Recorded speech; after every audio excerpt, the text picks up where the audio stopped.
You're watching Joy in Our Town, and I'm your host, Letitia Nesby. It's hard to be self-sufficient when you're going through some kind of addiction, you don't make enough money, or you're just struggling in general. There are a variety of reasons why people are not being self-sufficient. In-house with us today, we have Derek Kirkendall and Jennifer Sheedy from Providence Network to tell us about becoming self-sufficient. Welcome to the show, you guys. Good morning. Hi, Letitia. Thanks for having us. Well, thank you for being here. Derek, let's start with you. Go ahead and tell us a little bit about you and what you do at Providence Network.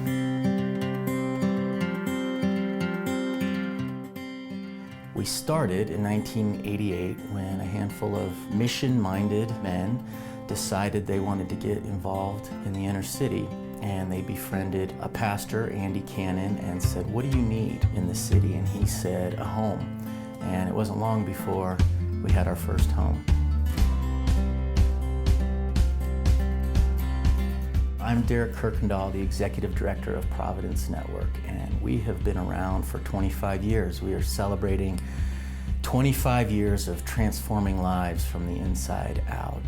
We've served over 3,000 people whose lives have been touched by the experience of living in Christian community.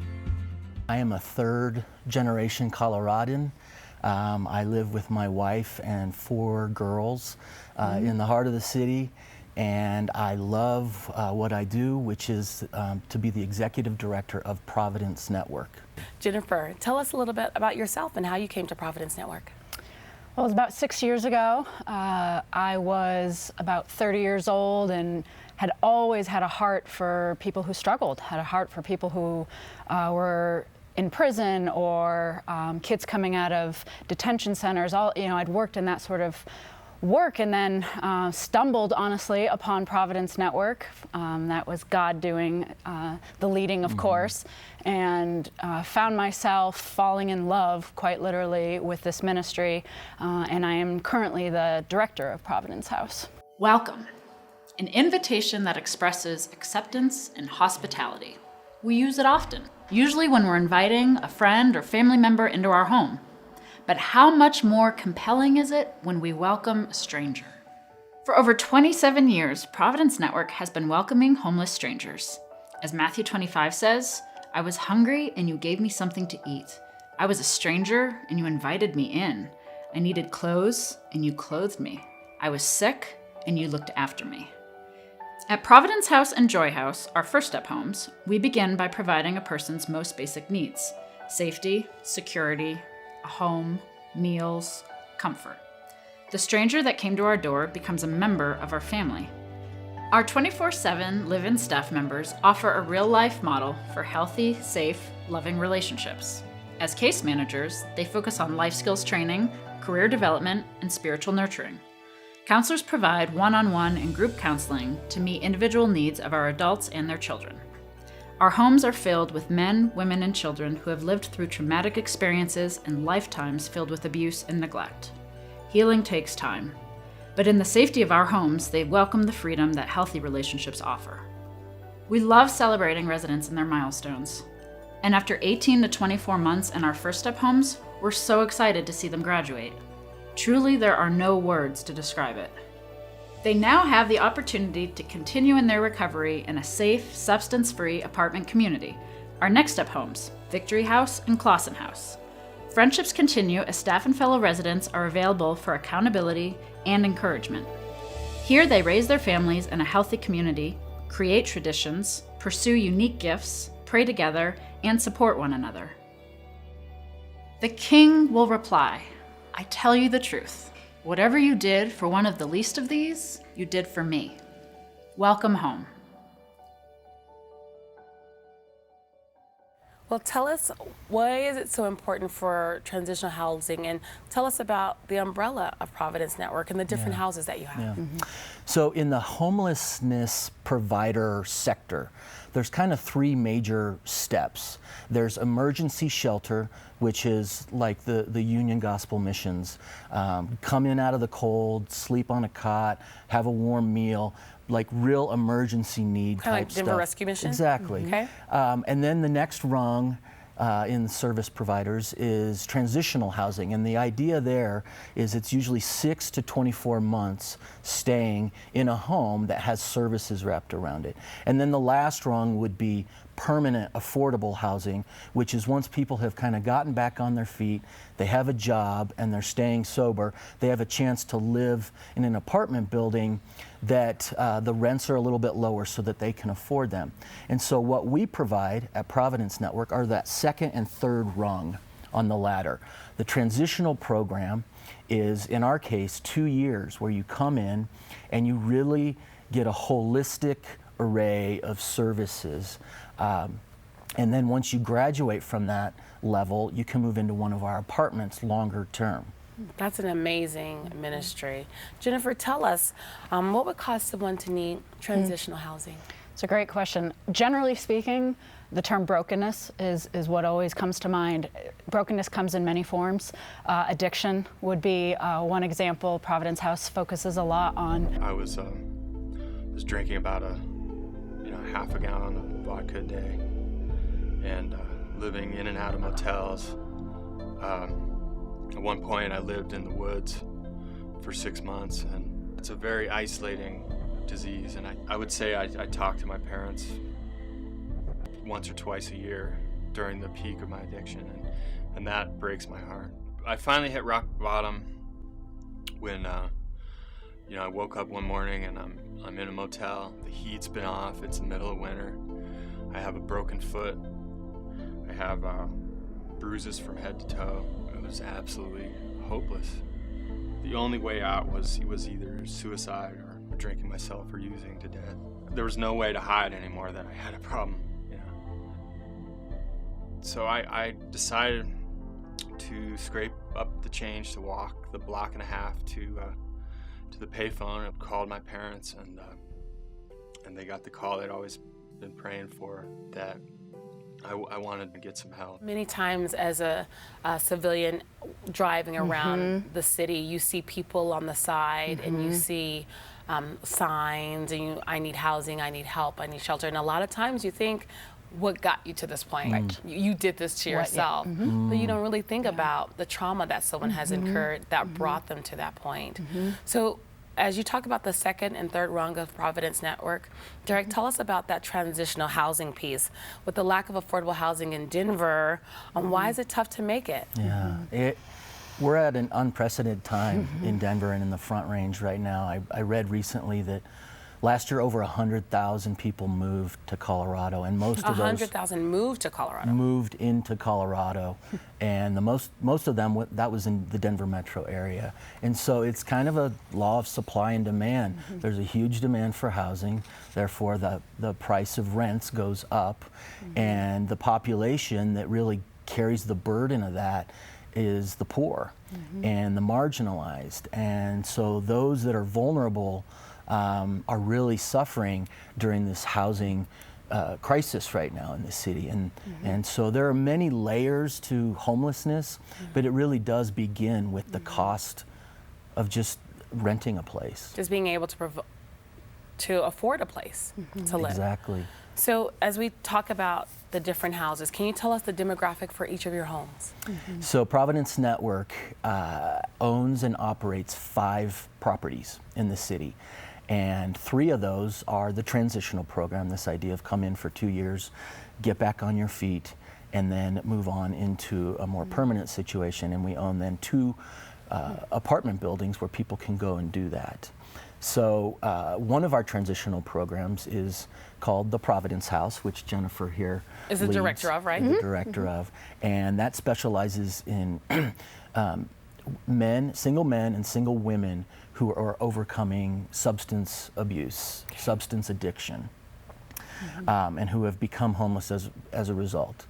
Another home is Joy House, and that specializes in women with their children who are escaping domestic violence and are homeless as a result of domestic violence. Our third home that we have yet to open yet, but we do own it and we hope to open in 2017, is called Silver Lining House, and it caters to young transitioning adults. So this is 18 to 25-year-olds that are living on the streets of Denver. Wow. So as we talk about all of these brokenness and needing God in this time of need, no issue is too big or too small. You might see it as a big issue, but God can meet them where they are. Derek, what is Providence Network doing to display the love of God to these hurting people? We also model ourselves after a family and a home.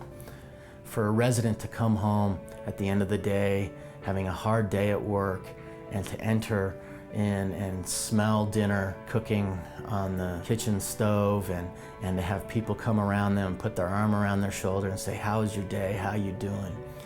This is what sets us apart, and that's where I believe the real impact of our ministry comes in. Our staff live in the homes with the residents, so it's a very life-on-life, incarnational, mentoring existence. They're doing chores together, they're doing dishes together, they're living their lives together in a home modeled after really a family. And so that idea is promoting Jesus Christ in a relational way. So maybe someone's at home watching and they know someone who might need the services of Providence Network. What are the requirements? Jennifer, let's talk about Providence House. What are the requirements for those single men and single women to be able to stay there for the 2 years? Well, step number one is when we're interviewing, because we interview when we're bringing people in to the family, into the home. It's a really big decision when you decide to welcome somebody in. And honestly, a willingness to be humble is really the first thing. That's a requirement.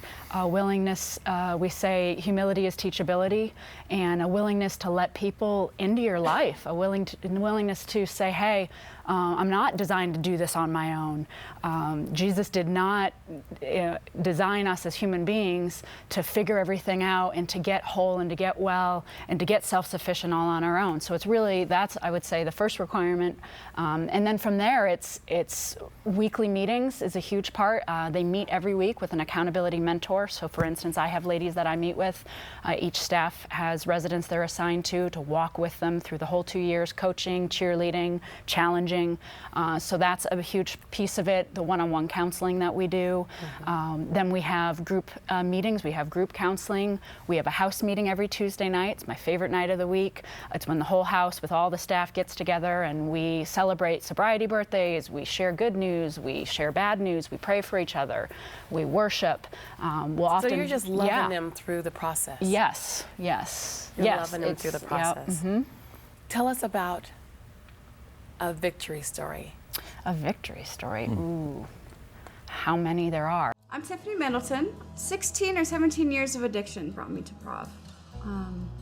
I was broken, I was homeless, I was selling myself on Colfax, and I got locked up in jail, and God said, I'm gonna get you sober, I'm gonna give you some clarity, I'm gonna bring your dad back into your life, and I found out about Providence House. My name is Christopher Middleton. I came to Providence House after a long battle with alcohol. And a counselor suggested that maybe a faith-based program would help me out more. I came to one of the orientations and prayed on it, and I had been accepted. That was the first sign of hope I'd had in a really, really long time. I could feel it as soon as I walked into that house, that God was there. And these people didn't even know me, and they hugged me when I first came into my interview. It's like, welcome, welcome, welcome, welcome. And I remember the first night that I was there, I had this beautiful room, and freshly painted, and people that I didn't know had left me a card in like a welcome basket with coffee, and I sat there crying. I was crying, and I had a brand new set of sheets that Jen brought up for me. I'm like, are these mine? Like, what? These are mine? Who do I have to share this room with? Like, this is all for me? And it was wonderful.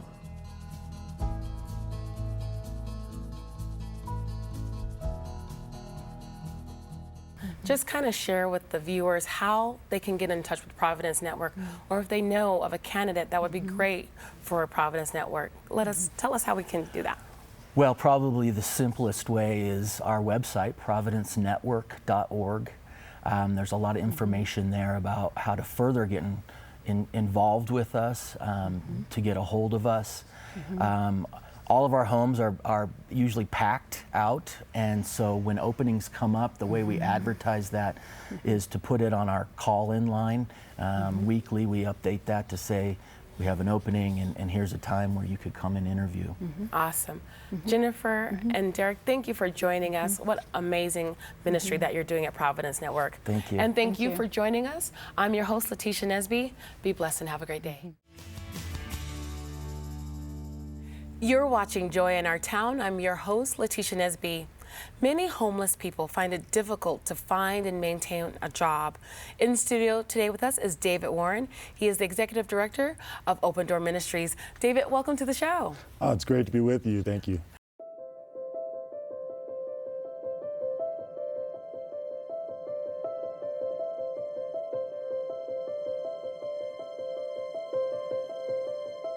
Our mission is to show mercy, build community, and make disciples for Christ here in urban Denver.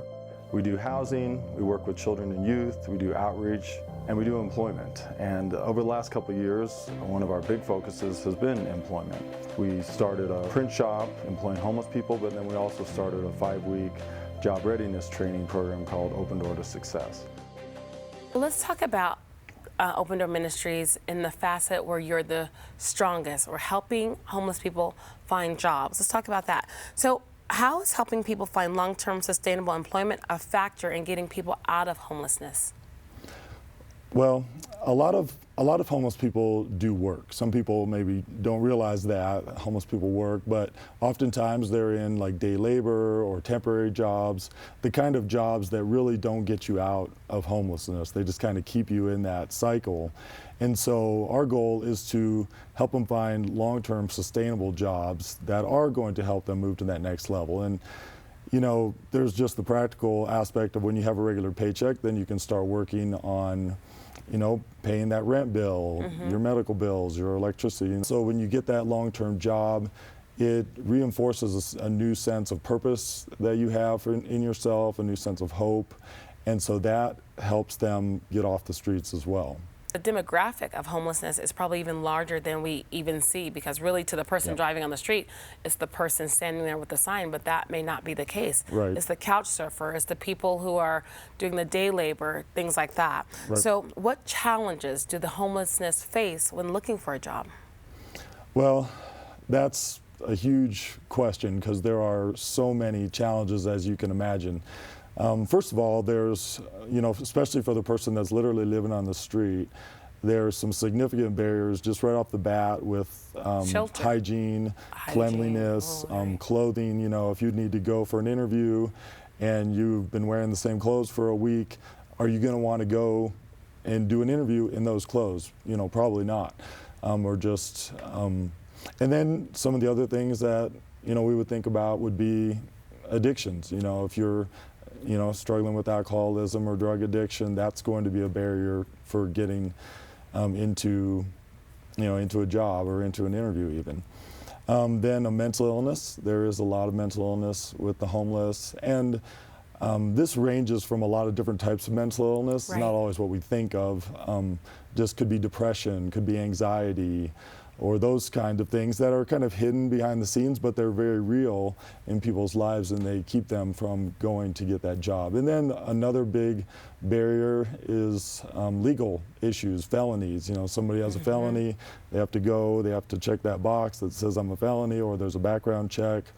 And then you put all those things together, and a person that hasn't been working for quite a while, you know, once they've been out of work for say a year or two or more, then they lose confidence. I know a guy who would go, he would get an interview, he would go to the place where the interview was, but he would be so nervous that he wouldn't even go into the interview, he would just leave. Oh no. And so that's an obvious barrier as well. So say I'm a homeless person, I come to Open Door Ministries. What are one of the first couple steps that you're going to get me to working? Okay. Well, we have a number of different things that we can do, but one of our main programs is we call it Open Door to Success. And Open Door to Success is a couple things, but our main thing is a 5-week job readiness training class that we put someone into. I offer a job readiness training program with a special support system that helps the participants get a job and keep it long term. Sometimes people come into this classroom, they're on the verge of suicide. They are so desperate. So when they come into this class and they take these principles to heart and they get a job, it is an amazing opportunity to be a part of that and to see what God's doing in their hearts. The Open Door to Success empowers these individuals with practical and spiritual resources to enrich their lives, to give them the resources they need to obtain and hold jobs, and to become the kind of people that they want to be but have a hard time being because of their situation. We are simply trying to reach down into their lives and help them to see what they're really capable of. Once a person, an Open Door Ministry candidate, finds a job, what's the challenge of keeping that job? Yeah. So keeping a job is a real challenge, and there's a lot of reasons a person would lose a job. So we really work on integrity and moral character. So even basic things like showing up on time, working hard all the way through the day. Heard some stories where people get a job, they go to work for a few days, and then they take a day off. And they were like, man, I was working hard, I deserved that day off. Well, the employer wasn't too keen on that, and so they let them go. So they immediately lost the job. So teaching people how to, work hard and then also get along with their other fellow employees, that can be a challenge. So good communication skills, conflict management, all of those kinds of things. So those are things that we work on in the class. So in addition to like the basic things like interviewing skills, resume writing, things like that, we really get more into the character issues. And what we've seen is that people come in, they're very hesitant, they're very nervous, they're not job ready at all. And when they leave after that 5 weeks, you can tell like they've become a changed person. It's like night and day. It's like night and day. The way they look, the way they dress, the way they talk, the way they act. It's like they have new confidence, they have new hope, and it's really exciting to see that. I've challenged myself here and succeeded. What else could I challenge myself at and also succeed at? There was a lot to take away from the program, and I will still probably take away for years to come. Open Door to Success gives people an entryway to independence. As soon as you have that job, you're able to take care of yourself, but you're able to give back to other people as well. When we talk about Open Door Ministries, how do I get into your program? Well, the best way is to just show up. We're right down by Colfax and Marion, so 1567 Marion. People can come by, sign up, or they can just give us a call, find us on the website, and come down. But most of the people we're working with are right on the streets, so for them, they just show up. They're just showing up. Yeah. So, David, once I get into your program, I know you work with different sister ministries throughout the Denver metro area to then provide housing for them. Because on a job application, everyone asks for an address. What do we do? What does Open Door Ministry do about that? Well, Open Door actually has some transitional housing as well, and then we have other ministries that we refer people to for housing. And that's a challenge. Sometimes we've even allowed people to use our address as if we have a relationship with them, as an address where they could get some mail. One of the good things these days is that a lot of homeless folks have cell phones, or they can get an access to a cell phone. Getting, as you can imagine, before cell phones, getting in touch with somebody that came for an interview that was homeless was almost impossible because there's no permanent phone to get a hold of. So also a lot of things are done online now. Right. In fact, one of the things we started doing, because paper resumes are so almost outdated, and also for a homeless person, it's tough for them to keep a paper resume nice and clean and everything. So we started giving them a little flash drive, which they're so cheap, so they could just put their resume on a flash drive, take that flash drive with them to the interview, and then they could say, here's my resume. They could print it out right there, and that way they always had their resume right with them. So, yeah. Do you see life changes in a significant way after someone completes the program? If I've needed someone, Open Doors has been there for me. I think I definitely needed a positive person or people in my life, and I dropped everyone I knew before, and now I have like almost role models in my life that I didn't have before that helped me and talked to me through things in my own life. And I'm learning a really cool skill and trade on top of it. Open Door has given me the opportunity to build my relationship with God. It's a faith-based operation, you know, and just really hear your calling more. And eventually, hopefully, you know, you're getting on into your mission, you know, developing and building your life with Christ. So when people come here, do they ever reach back? Some of your participants who have become successful, now they have a job, now they have an address, they've gone through transitional housing, and they are living the dream or the purpose that God put in them. Do you ever find that they come back and go, I want to tell my story? We do. In fact, it's fun because after we do a class, then we have a graduation. It's, you know, we just do it there at Open Door, but it's a fun little ceremony that we take people through. But it's fun when the former graduates come back and they want to cheer on the next group of people. And several of the former grads have come back, and you know, they're dressed in nice clothes now, and they're congratulating the new graduates. And some of those people already have jobs even before they graduate. So that's fun to see them come back and help others. Well, as you think about Open Door Ministries, what if someone is at home and knows a candidate for your program? How would they get in touch with you? Best way probably is to find out our information online, odmdenver.org, or give us a call at the 303-830-2201 number. Just contacting us through the phone is probably the best way. So as we close, look into that camera and speak to that person who might be coming to Open Door Ministries. Give them a little hope. Okay. There is hope. We can lead you through a process where you can regain your confidence, where Christ can work in your life, and where you can get a job. It's exciting. You don't have to be intimidated. God wants to do great things in your life. David, thank you for joining us on the show. What great ministry you're doing, touching people, changing their lives through the help of Jesus Christ. Thank you for watching Joy in Our Town. I'm your host, Letitia Nesby. Make it a great day.